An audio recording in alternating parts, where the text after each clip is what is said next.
Now, CNN's Anderson Cooper on assignment for 60 Minutes. For years, educators have tried and failed to get poor kids from the inner city to do just as well in school as kids from America's more affluent suburbs. Black kids still routinely score well below white kids on national standardized tests. But a man named Geoffrey Canada may have figured out a way to close that racial achievement gap. What he's doing has been called one of the most ambitious social experiments to alleviate poverty of our lifetime. His laboratory is a 97-block neighborhood in Harlem, which he's flooded with a wide array of social, medical, and educational services available for free to the 10,000 children who live there. It's called the Harlem Children's Zone. Ed Bradley first reported on Geoffrey Canada 3.5 years ago, but back then there was no way to tell if his children's zone was working. Today, however, results are in, and they're nothing short of stunning. So much so that the White House is now taking notice. For Geoffrey Canada, however, it's just a start.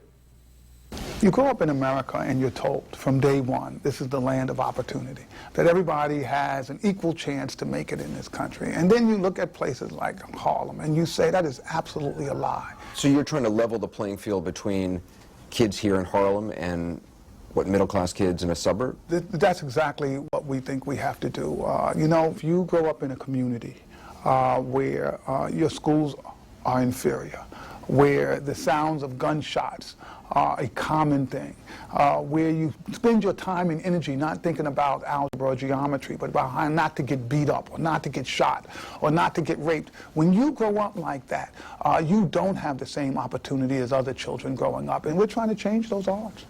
He's trying to change those odds on a scale never before attempted. His goal, to break the cycle of poverty in an entire neighborhood by making sure all the kids who live there go to college. That's what it's all about. You really believe that's possible, to break that cycle? Absolutely know we're going to do it.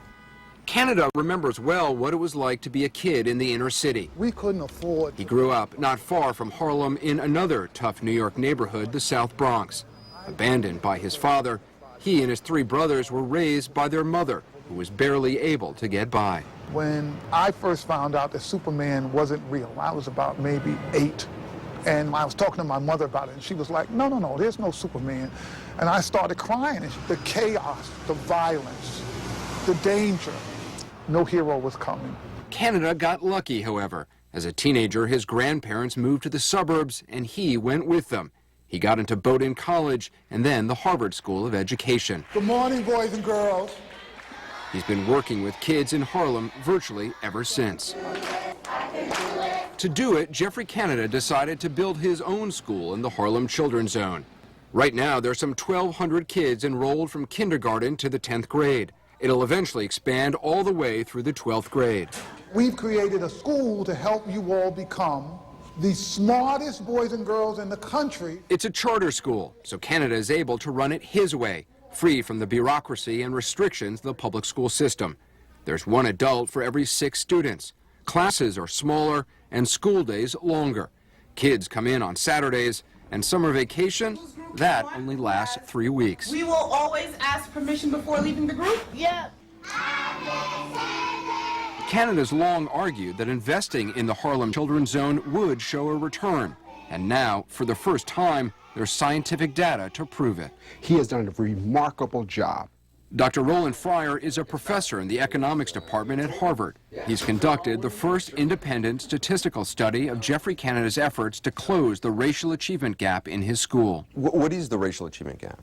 Black children in our schools are not performing at even close the rate as white children in our schools. So the average black 17-year-old reads at the proficiency level of the average white 13-year-old. 4-year difference in effective reading skills. That's huge.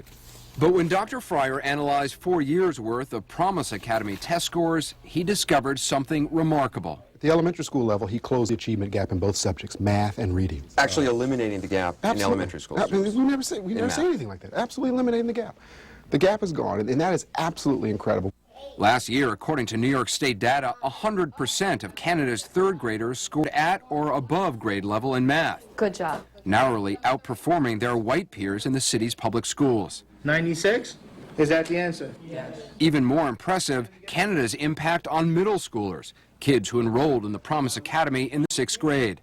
They started out far behind grade level, but Dr. Fryer found that within 3 years they had virtually eliminated the achievement gap in math and reduced it by nearly half in reading. These are kids that a lot of people had given up on, and he showed that it's never too late. How will you know when the Children's Zone has worked?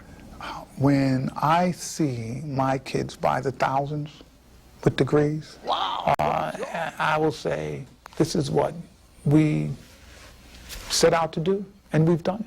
We've got our kids in the best schools in America. They're going to be successful. They'll be competing with everybody else all over the country. People will be looking for kids from Harlem, saying, oh, those kids are so great from Harlem. We need more kids from Harlem to come in.